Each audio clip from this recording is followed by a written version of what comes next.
خداوند عالم ہر اس گھر پہ اپنی رحمتوں کو نازل فرمائے جن گھروں میں سید الشہداء کے غم میں عرش عذاب چھائی جاتی ہے، اور ہر ان حاضر ہونے والے عزاداروں کی حفاظت فرمائے کہ جو سید الشہداء کے غم میں حاضر ہوتے ہیں، ان کی مصیبت میں مغموم ہوتے ہیں اور ان کے فضائل میں خوش ہوتے ہیں۔ ظاہر سی بات ہے یہ نورانی اور بہت ہی برکت ماحول ہے کہ جس میں آپ تمامی حضرات اہل بیت علیہ السلام کے فضائل، ان کے مناقب، ان کی عظمتوں اور ان کے مصائب کو سننے کے لیے ذرا غور کیجیے گا کہ جن حضرات اہل بیت علیہ السلام کو ہم اپنی عقیدت کا مرکز مانتے ہیں، ان کا مقام کیا ہے، ان کی حیثیت کیا ہے، قرآن نے ان کی عظمت کیا بیان فرمائی، ہمارے اور آپ کے آخری نبی نے ان کے مقام کو کیا بیان فرمایا، اور اللہ نے ان اہل بیت علیہ السلام کی عظمتوں کو کن کن لفظوں میں اور کیسے کیسے ظاہر کیا۔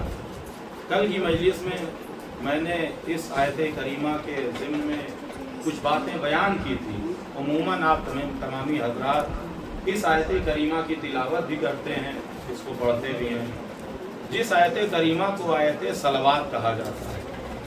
آیت صلوات یعنی ان اللہ و ملائکتہ یصلون علی النبی یا ایھا الذین آمنوا صلوا علیہ وسلموا تسلیما۔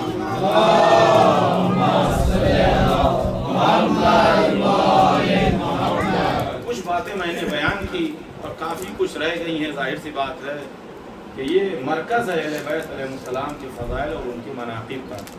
تو میں نے کل کی مجلس میں یہ عرض کیا تھا کہ یہ آیت صلوات ہے، یہ ایسی آیت ہے کہ جو ہمیں حکم دیتی ہے کہ اے ایمان والوں تم بھی صلوات بھیجو نبی پر اور آل نبی پر۔ جب یہ آیت کریمہ نازل ہوئی، آیت صلوات نازل ہوئی، تو لوگوں نے کہا یا رسول اللہ ہم سمجھ گئے، ہمیں معلوم ہو گیا کہ ہم صلوات بھیجیں، اللہ صلوات بھیجتا ہے، ملائکہ صلوات بھیجتے ہیں، ہمیں حکم ہے کہ ہم بھی صلوات بھیجیں، لیکن یہ تو بتا دیجئے کہ ہم کیسے صلوات بھیجیں۔ توجہ کیجئے گا، ہم کیسے صلوات بھیجیں؟ تو میرے نبی نے فرمایا کہ صلوات ایسے بھیجو، اللہم صلی علی محمد و آل محمد۔ صلوات پڑھ دے محمد